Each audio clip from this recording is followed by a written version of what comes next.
Ikhwani, salam alaikum, j'espère que vous allez bien. Alors, dans cette vidéo, Inch'Allah, nous allons faire un exercice d'application, d'accord, suite à la dernière vidéo, c'est-à-dire nous allons voir comment calculer les différentes quantités, c'est-à-dire de chaleur, qui vont être dégagées par une chambre froide. Alors, bien sûr, je vais prendre une chambre froide, d'accord, de certaines dimensions, et je vais calculer pratiquement toutes les données dont je vais avoir besoin avant d'attaquer la quantité de chaleur, les différentes quantités de chaleur. Alors, je vais prendre une chambre froide, d'accord, qui va avoir certaines dimensions. Donc, je vais prendre une chambre froide avec les côtes, c'est-à-dire la largeur de 2,7 mètres. Je vais prendre une profondeur pour ma chambre qui va être égale à 2,5 mètres. Je vais prendre une hauteur de ma chambre de 2,4 mètres. Donc ça, ce sont les côtes, c'est-à-dire ce sont les côtes intérieures. D'accord? Et je vais prendre un panneau, bien sûr, je vais prendre un panneau de 60 mm d'épaisseur. Ça veut dire, je vais avoir les côtes extérieures. Pourquoi je fais comme ça? Parce que vous devez toujours, c'est-à-dire avant d'attaquer vos calculs, il vaut mieux, c'est-à-dire prendre les différentes données et calculer les choses avec lesquelles vous allez avoir besoin.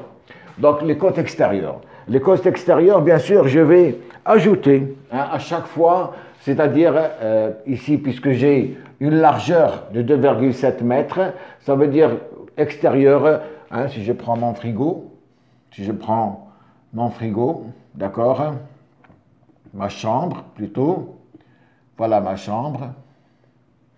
Donc j'ai une hauteur de 2,4 mètres, j'ai une profondeur P égale à 2,5 mètres et j'ai une largeur, d'accord, de 2,7 mètres.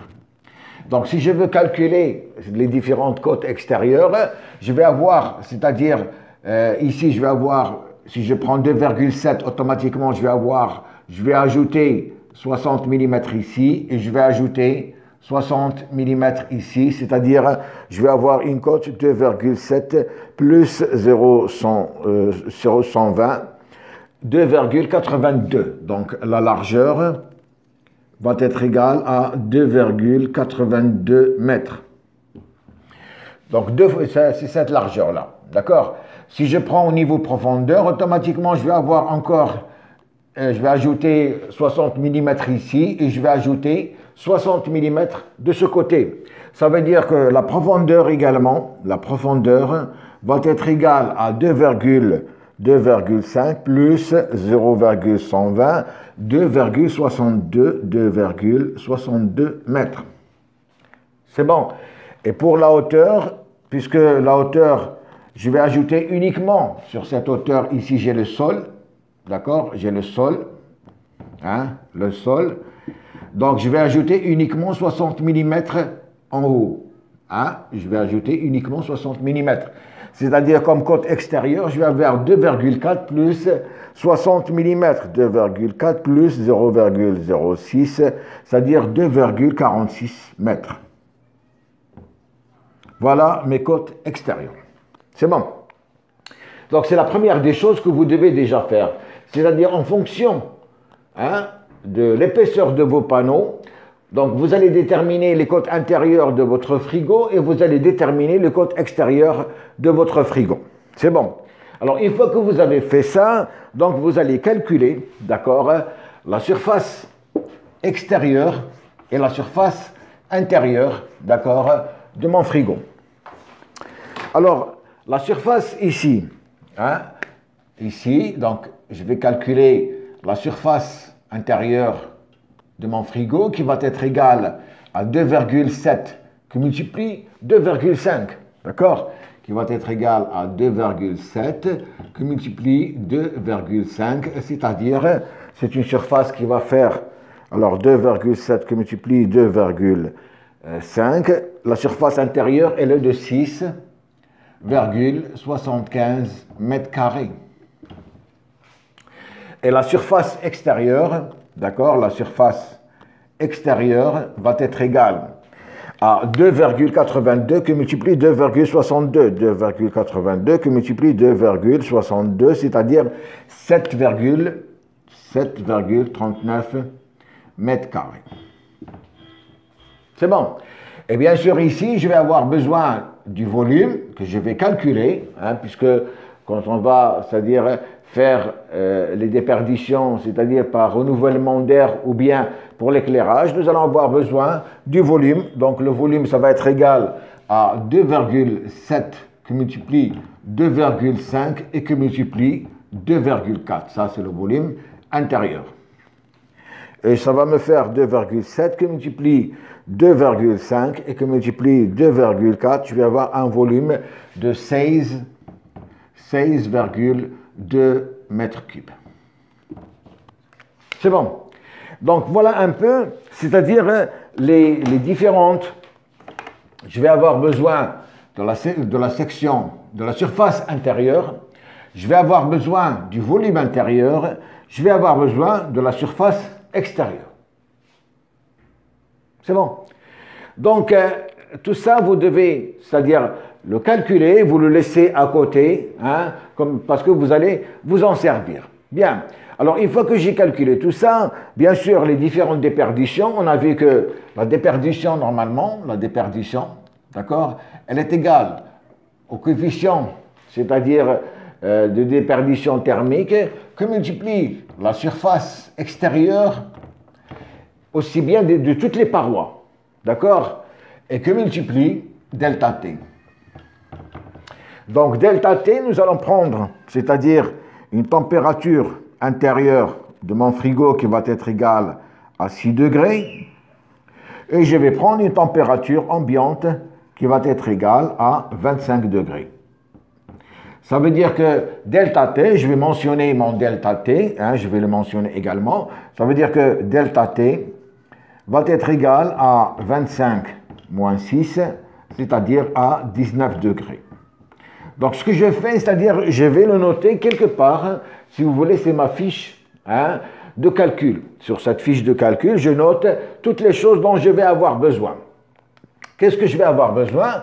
Je vais avoir besoin, c'est-à-dire de U, c'est-à-dire le coefficient de déperdition thermique, hein, aussi bien pour les plafonds, pour les parois et pour le sol.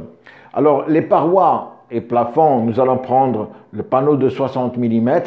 Alors, pour ce plafond, c'est-à-dire paroi plus le plafond, nous allons prendre U1 égale à 0,355 watts par mètre carré Kelvin. Et je vais prendre pour, c'est-à-dire le sol.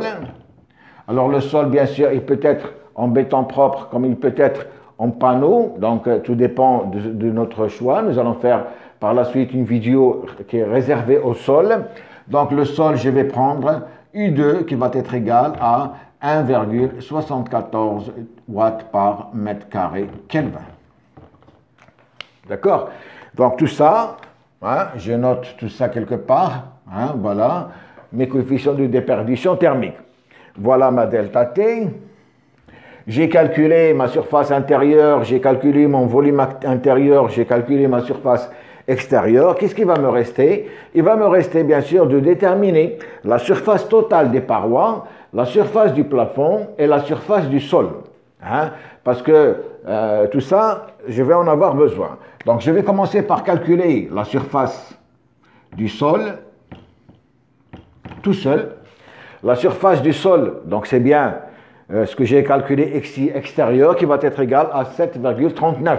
D'accord? Donc la surface extérieure, je vais le marquer ici, c'est la surface du sol.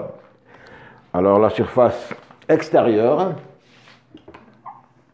hein, donc ici je vais le marquer, il est égal à la surface du sol, hein, puisque le sol, il va faire également 2,82 que multiplie 2,62, et il va faire pour le plafond la même chose. Et plafond, et surface, plafond.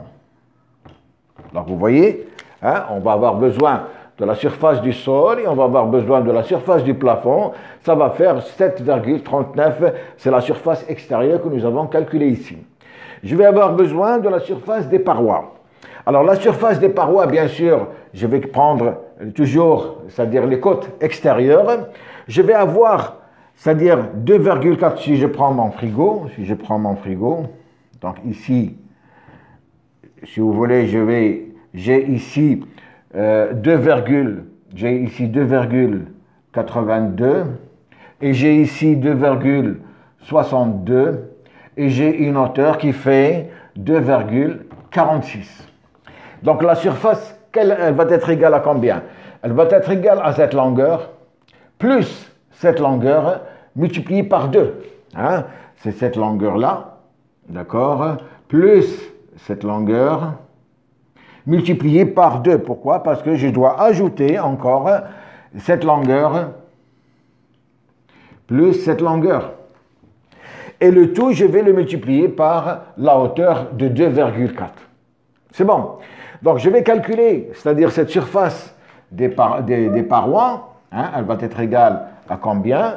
La surface des parois, donc je vais marquer ici, surface paroi, d'accord, va être égale à 2,82 plus 2,62, d'accord, le tout multiplié par 2, hein, tu multiplies par 2, et le tout multiplié par 2,46, multiplié par 2,46. Et je vais trouver, hein, je vais trouver pour la surface totale des parois, donc 2,82 que multiplie 2,62 et que multiplie 2, d'accord, que multiplie 2,46, 36,35. Donc, je répète, 2,82 plus 2,62 égale multiplié par 2, d'accord, et multiplié par 2,46. Je vais trouver 26,76. Donc, 26,76 mètres carrés. Voilà. Donc, je viens de déterminer un peu toutes les surfaces. Donc, ici, c'est la surface, d'accord, des parois, hein, qui est égale à 26,76 mètres carrés. La surface du sol et la surface des plafonds, c'est 7,39 mètres carrés. Le sol, il a une déperdition de 1,74. C'est-à-dire les parois et plafonds, ils ont une déperdition de 0,55. Donc mes côtes, en fonction des côtes intérieures et extérieures, puisque j'ai des panneaux de 60 mm, je viens de calculer la surface intérieure qui est égale à 6,75. Le volume intérieur, 16,2 mètres cubes. Et la surface extérieure, comme on a vu tout à l'heure. Bien. Alors, il faut que je calcule tout ça. Hein, c'est ma fiche. Je vais reporter tout ça, c'est-à-dire quelque part, hein, pour pouvoir m'en servir, c'est-à-dire rapidement dans mes calculs. C'est bon. Donc, c'est ce que je vais faire. Je vais reporter tout ça à côté, d'accord, pour continuer notre exercice. Bien. Alors, je viens de reporter un peu, d'accord, ce que nous avons calculé tout à l'heure. Qu'est-ce qu'il me reste encore à ajouter sur, c'est-à-dire ma fiche de calcul? Alors, sur ma fiche de calcul, bien sûr, le produit que je vais, c'est-à-dire introduire, ce sera les fruits, et je vais introduire 1200 kilos, d'accord, fruits et légumes. Fruits et légumes. D'accord? Je vais stocker tout ça pendant 24 heures, d'accord?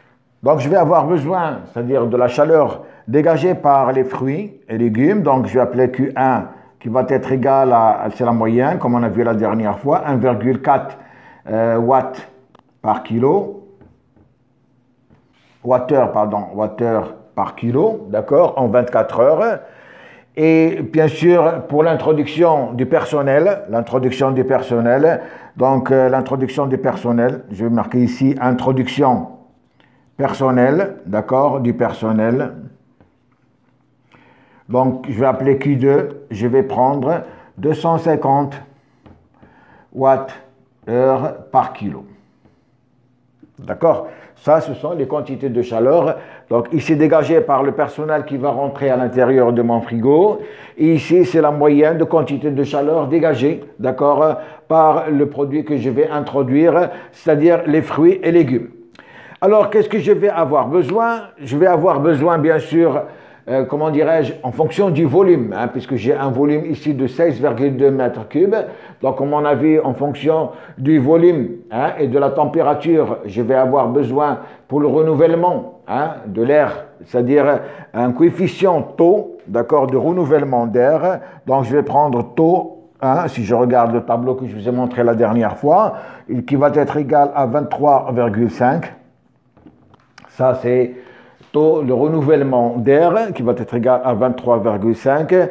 Qu'est-ce que je vais avoir besoin également pour lancer mes calculs? Donc, je pense c'est tout ce dont on va avoir besoin. Si toutefois, pendant le calcul, hein, on a besoin de quelque chose, on va l'ajouter. D'accord? Donc, ici, hein, je vais tout simplement mettre, donc ici, tout simplement, je vais marquer Q1 à côté et Q2.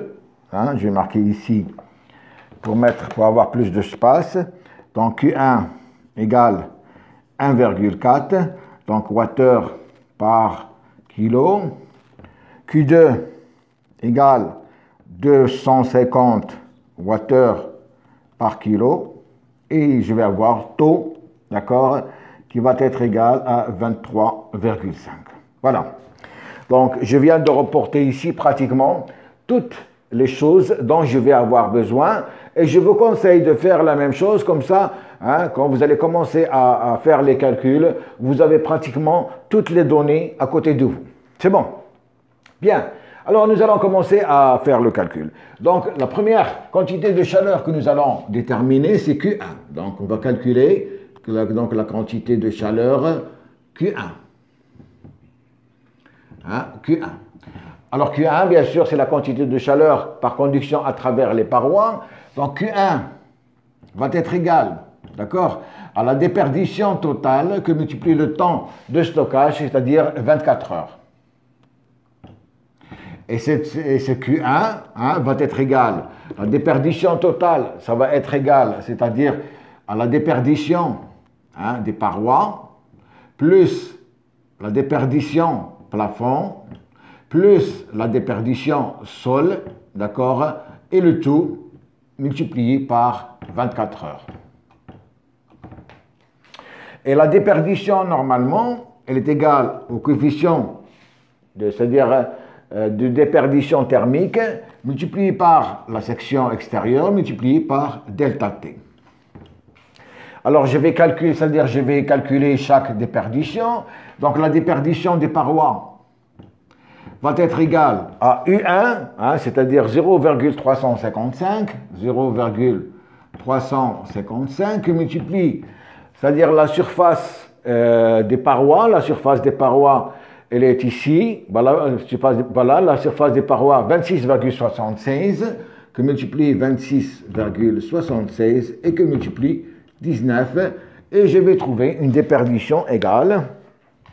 Donc, vous voyez, les calculs vont aller assez vite. Donc, 0,355 qui multiplie 26,76 et qui multiplie 19, ça va être égal à 180,5 watts.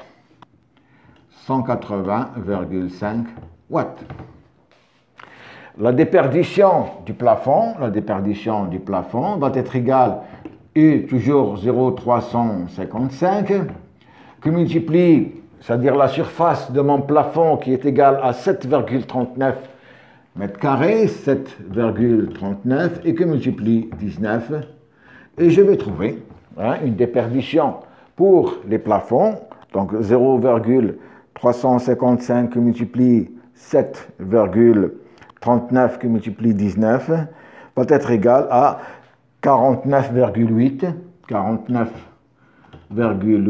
watts. C'est bon. Il me reste la déperdition du sol. Alors la déperdition du sol va être égale Donc le coefficient de déperdition thermique 1,74 qui multiplie la surface 7,39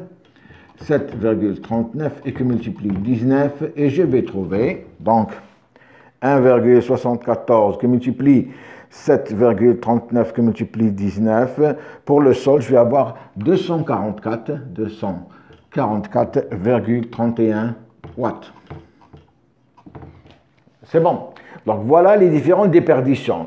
Alors la déperdition totale va être égale à 244,31 plus 49,8 plus 180,5, ça va être égal à 474,61 watts. Voilà la déperdition totale. Hein? Alors, une fois que je calcule la déperdition totale, automatiquement, donc Q1 va être égal à cette déperdition de 474,61 qui multiplie 24 heures. Et je vais trouver, qui multiplie 24, une déperdition de 11 390, d'accord, 7 watts. Wattheure.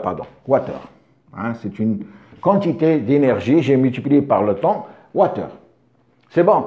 Donc vous voyez que le calcul, il est très rapide et facile une fois que je pose pratiquement toutes mes données. Donc je vais marquer la quantité de chaleur Q1 quelque part, hein, et je continue. D'accord? Donc Q1 égale, si vous voulez, à peu près 11,4 kWh. Donc voilà, je viens de marquer, c'est-à-dire la valeur qu'on a trouvée de Q1 qui est égale à 11,4 kWh. C'est bon. Bien. Maintenant, je vais calculer, c'est-à-dire que je vais introduire, c'est-à-dire mon produit à l'intérieur de la chambre. Donc je vais calculer, c'est-à-dire la quantité de chaleur qui va être dégagée par l'introduction, c'est-à-dire de mon produit. Donc deuxièmement, je vais la quantité de chaleur, d'accord, la chaleur dégagée par le produit. Hein, dégagé par le produit, ce qu'on avait appelé la dernière fois Q2, d'accord? Et ce Q2 va être égal, c'est-à-dire à la masse que je vais introduire, que multiplie la chaleur spécifique du produit que je vais introduire et que multiplie delta T. D'accord? Alors, normalement, ce C, hein, j'ai oublié de le marquer ici, je vais le marquer, le C, normalement, hein, il est égal à 1,04, d'accord, wattheure par kilogramme. Kelvin. D'accord? Donc ça, c'est la chaleur spécifique du produit que je vais introduire, que j'ai oublié de marquer tout à l'heure. Je vais en avoir besoin ici. Comme je vous ai dit, si on a besoin de quelque chose, je vais l'ajouter. Donc Q2 va être égal à la masse, c'est-à-dire 1200 kg, multiplié par C qui est égal à 1,04 et multiplié par delta T, c'est-à-dire 19. Et je vais trouver, d'accord, c'est-à-dire la quantité de chaleur qui va être dégagée par introduction de mon produit à l'intérieur de ma chambre froide, 1200 multiplié par 1,04 et multiplié par 19, je vais trouver, c'est-à-dire 23 712 watts. 23 712 watts. Ou si vous voulez, 23,71 kilowattheure. Voilà. C'est bon. Donc voilà la quantité de chaleur qui va être dégagée par l'introduction de mon produit. Hein? Donc ici le 1,04, donc les tableaux que je vous ai montrés la dernière fois, vous allez trouver, hein, toutes ces valeurs. Donc c'est-à-dire on passe vite parce qu'on a déjà vu, hein, ces valeurs lors de la dernière vidéo. Donc je vais reporter cette quantité de chaleur que je viens de trouver, je vais la reporter également ici. Donc Q2 va être égal à 23,71 kWh. C'est bon, hein? Donc voilà la quantité de chaleur dégagée par l'introduction du produit. Maintenant, je vais calculer la quantité de chaleur par respiration du produit. Alors, on va calculer Q3, c'est-à-dire, troisièmement, par respiration du produit. Q3.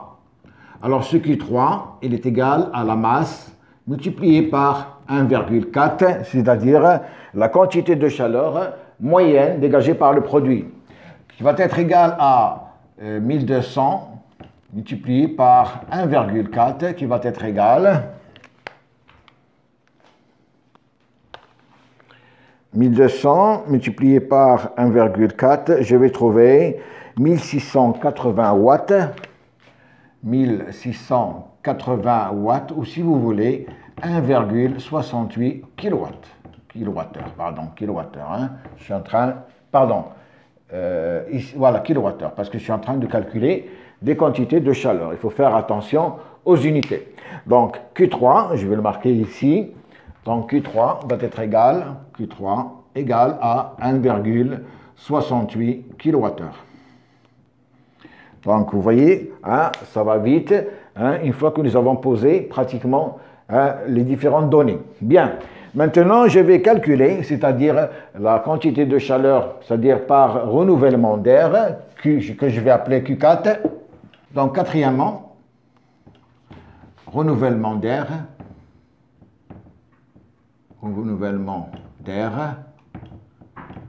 Q4, qui va être égal, on a déjà vu, 0,34, que multiplie le volume, d'accord, que multiplie, c'est-à-dire le taux delta T, et que multiplie le taux, c'est-à-dire de renouvellement d'air. Alors le volume, bien sûr, c'est le volume intérieur qui est égal à 16,2 mètres cubes. Delta T, c'est 19. Le taux, on a dit, on va prendre, c'est-à-dire pour ce volume et la température que nous avons, nous allons prendre un taux de 23,5. Alors je vais avoir Q4 qui va être égal à 0,34 qui multiplie le volume qui est de 16,2, que multiplie delta T 19 et que multiplie 23,2. Et je vais trouver un Q4 égale 2427,9. 2427,9 Wh, ou si vous voulez, à peu près, hein, c'est-à-dire 2,42. Donc, on va prendre égal à 2,42 kWh. C'est bon, d'accord?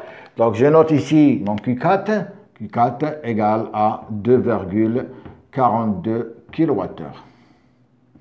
Bon, ça paraît un peu lent, c'est-à-dire, mais il faut bien faire ce calcul pour aboutir, c'est-à-dire à votre puissance finale. Bien, qu'est-ce qu'il nous reste maintenant à faire? Donc, nous allons calculer, c'est-à-dire, une fois que nous avons fait le renouvellement d'air, donc nous allons calculer la quantité de chaleur dégagée par introduction, c'est-à-dire par le personnel qui va rentrer à l'intérieur de la chambre. Alors, cinquièmement, le personnel, donc Q5, qui va être égal à Q, hein, c'est ce Q2 que nous avons trouvé tout à l'heure, que nous avons donc Q2, que multiplie le temps, hein, que le personnel va passer à l'intérieur de la chambre et que multiplie la quantité de personnes. Donc, je vais ajouter ici, donc hein, donc le temps. Le temps, on va prendre 22 minutes, hein, qui va correspondre à 0,38 heures. Et je vais prendre n égale à 1, c'est-à-dire une personne qui va rentrer. N égale à 1. C'est une personne qui va rentrer à l'intérieur du frigo pendant 22 minutes. Alors Q5 va être égal, Q5 va être égal à Q2 250 Wh, qui multiplie le temps en heures 0,38 et qui multiplie une personne. Et je vais trouver, d'accord? Donc, 250 qui multiplie 0,38, je vais trouver 95 Wh. 95 Wh. Ou si vous voulez, 0,09 kWh. Donc, je vais marquer ici le temps, c'est-à-dire la quantité de chaleur dégagée, donc Q5 va être égal à 0,09 kWh. C'est bon? Bien. Alors, je continue. Il va me rester à calculer, bien sûr, la quantité de chaleur qui va être dégagée par l'éclairage. Alors, cette quantité de chaleur dégagée par éclairage, que je vais appeler Q6. Donc, sixièmement, l'éclairage.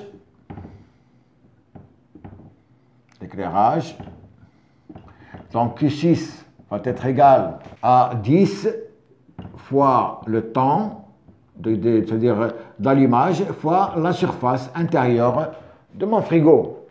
Alors, ça va être égal à 10. Le temps, bien sûr, c'est le temps de présence de la personne. Donc, multiplié par 0,38 et multiplié par la surface intérieure, c'est-à-dire 6,75 mètres carrés.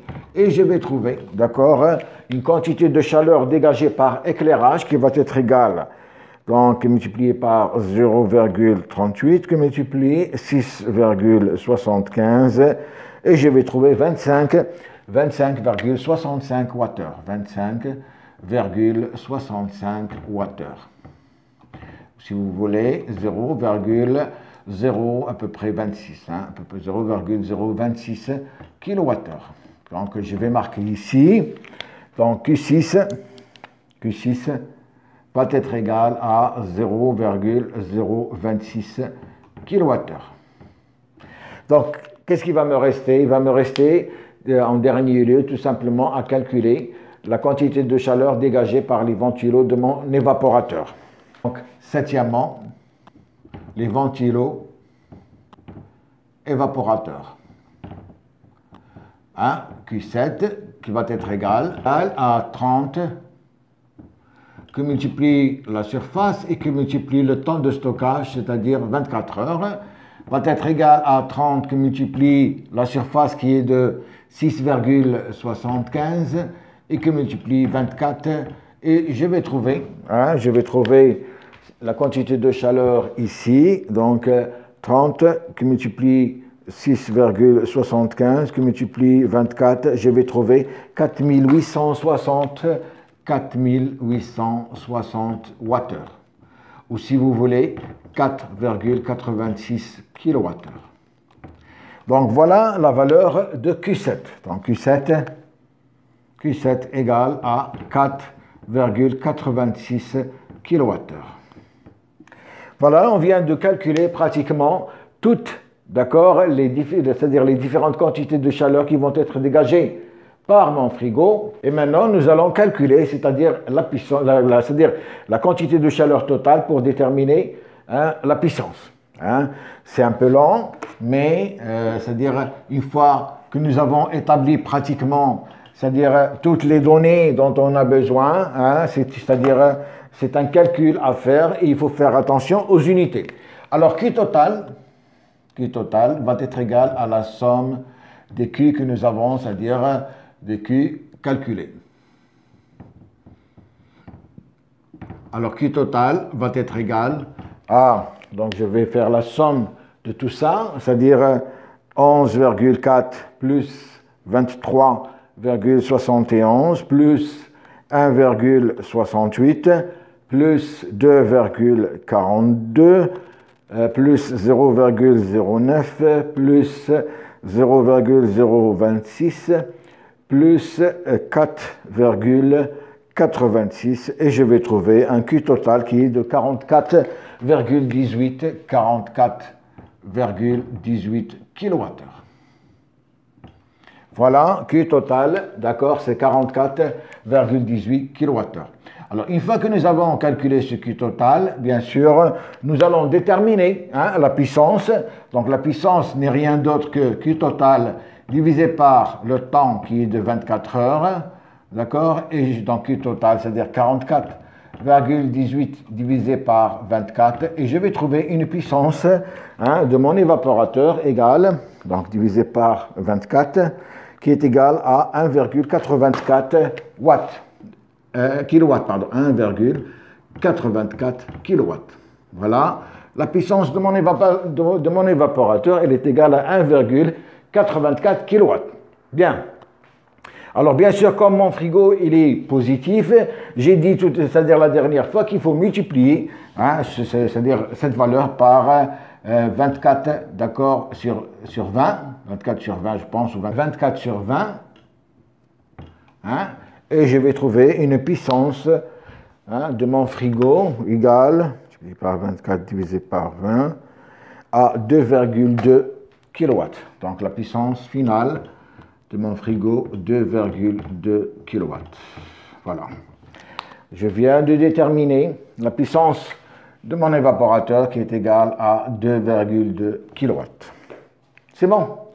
Bon, je sais que c'est un peu long, hein, mais c'est-à-dire là où il y a un peu plus, c'est-à-dire de travail, c'est une fois que nous aurons déterminé pratiquement toutes les données dont on va avoir besoin, les calculs vont vite, il suffit d'appliquer les formules qu'on a vues la dernière fois, de mentionner un peu sur, c'est-à-dire sur votre fiche de calcul les différentes quantités de chaleur que vous allez dégager, donc faire la somme de ces quantités de chaleur, divisé bien sûr par le temps de stockage. Moi je prends 24 heures, hein, donc le temps de stockage, et une fois que vous avez trouvé votre puissance, vous allez la multiplier par 24 sur 20, puisque nous avons un frigo positif, sinon 24 sur 16 si vous avez un frigo négatif.